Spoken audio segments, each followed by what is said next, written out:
Hey guys, welcome back to Krystal Klear Ideas, where we are diligently planning towards success. And I am so excited because this is the month of my YouTube anniversary. My Planner Bestie, Southern Tea Time, and I decided to kick off our YouTube anniversary with a brand new series. It is the Newbie Planner series, and make sure you check out her channel where you can actually catch up on the episodes as well here at Krystal Klear Ideas and on her channel. Even though this series is a collaboration with my Planner Bestie Southern Tea Time, you definitely want to check out her videos because her tips may be a lot different from my tips. We decided to come up with this series because we have recognized that there are a lot of new individuals that want to become planner babes or that want to get into paper planning. And so even though I myself am a planner addict, that doesn't mean that I know everything, but I did want to share a few of the tips and tricks that I picked up along the way.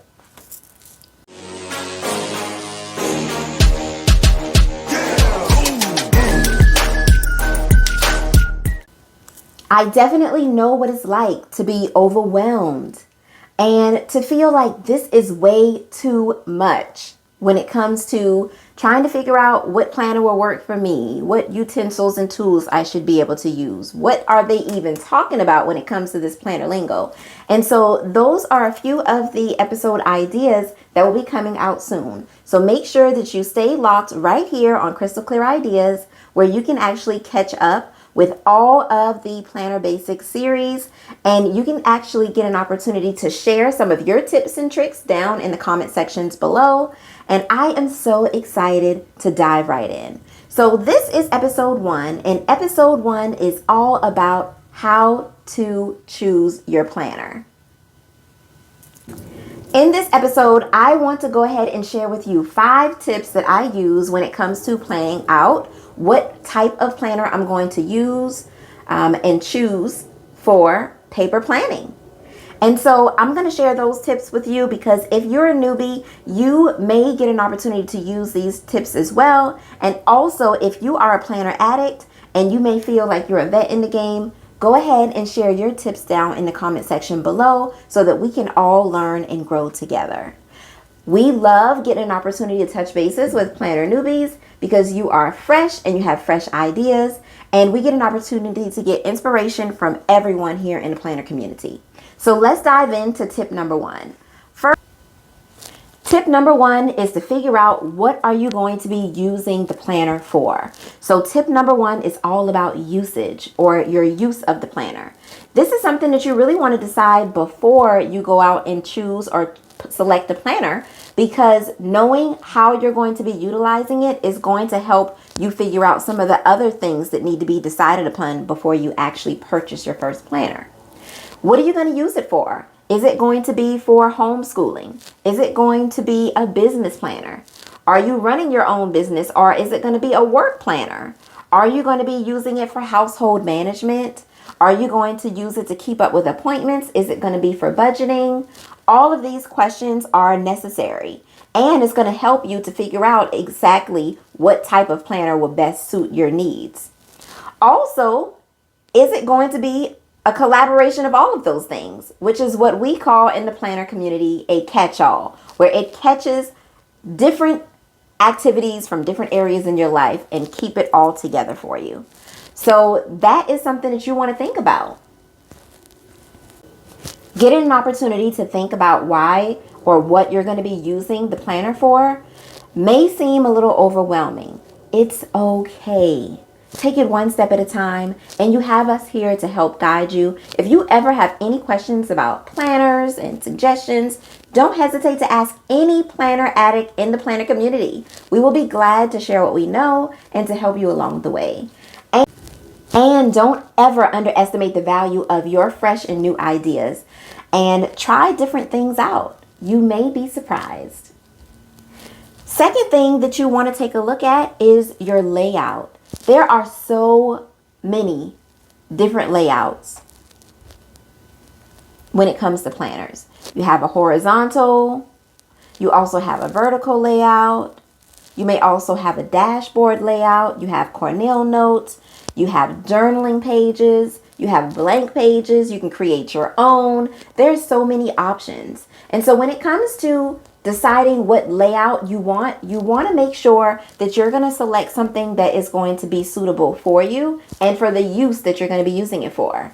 If you're going to be using your paper planner for journaling, you may not want to use something that has limited space. You may want something with a lot more space so that you can write, maybe something horizontal so that you can go from left to right down the page. Or you may decide that you don't want something with lines at all, that you want to create your own. So determining what you're going to be using the planner for will help you to decide what type of layout. Also, if you decide that you're going to be doing a catch-all, or you are going to have your planner work as a conglomerate of a lot of different areas, maybe social media, maybe budgeting, maybe your appointments and things that you have to get taken care of, you may not know where to start. So one tip that I always suggest is to go through and find some of your old notebooks, journals, composition books, things that you actually wrote in, and take a look at how you structured your writing in those notebooks.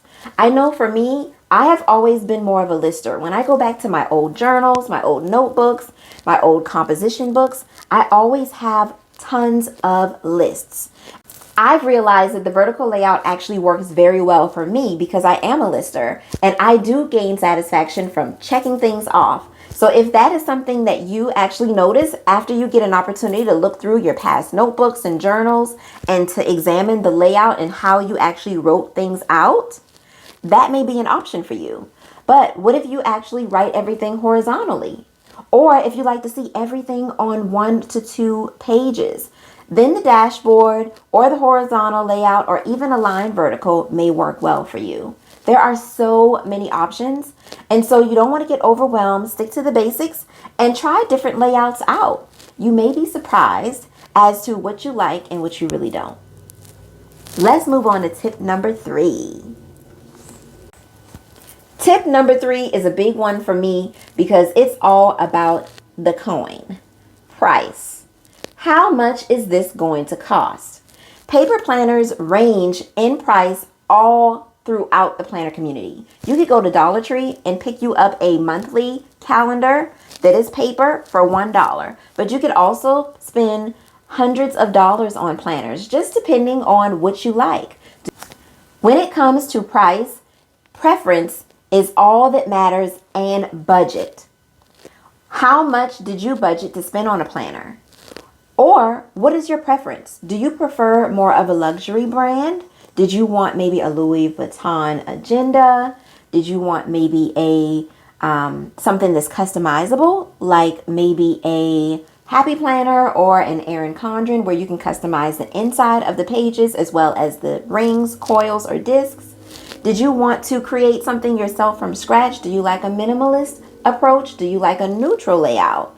So all of these things play hand in hand when it comes to what you're actually going to get. And these things have a range of prices. You can get more luxury brands. You can get awesome covers that are higher in price, maybe $100 to $135. You can get something that's $660 if you want something that's a little more luxury. But you could also stick with the basis and spend less than $20 on a paper planner and still get the job done. So it is all about preference, and your budget rules what price you actually want to spend. That is tip number 3. Go ahead and set your budget and decide on what range you are willing to spend on a paper planner. Tip number 4. Tip number 4 is all about size. Size matters. Size definitely matters because number 1, you want to make sure that you have enough space to do what you plan to do. But number 2, how are you going to be utilizing the planner? Do you want to take it with you? So maybe you would need something that is feasible for on-the-go carry. Maybe you want something that is mini. Maybe you want a personal size. Maybe you want something you can stick inside of your purse. Also, if you want something that's going to be able to handle more bigger, larger pages like a journal, then you are going to need maybe a big, maybe a classic size, maybe a medium size, or even in a half letter size. There are so many options when it comes to sizes. You could do rings, you could do discs, you could do half letter, you could do A5, you could do B6.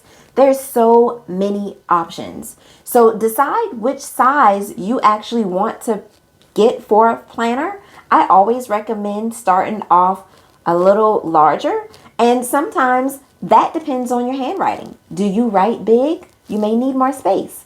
If you write or tend to go toward a smaller handwriting or a smaller font, then you may not need as much space as someone else. And so definitely consider the size and how you're going to be using it, because if you're going to be traveling, size matters. The last tip is all about the term.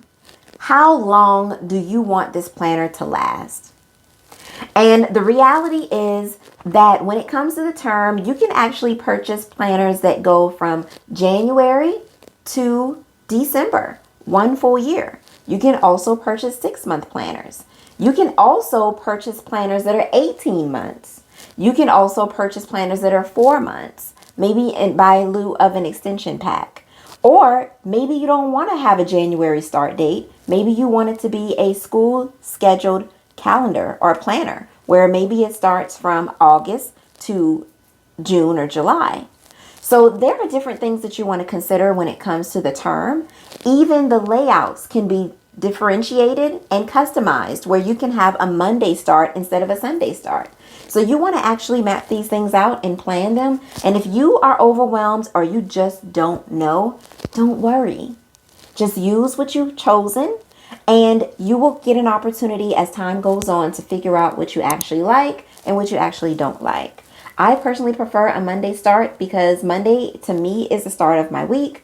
Even though I love Sundays and I get a chance to get a jump on my week, I get an opportunity to actually go in with my cleaning routine, my home management, and everything on Mondays, with it being a start of the work week.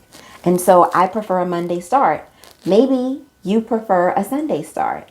These things have to be taken into consideration before you decide on a term. Maybe you don't.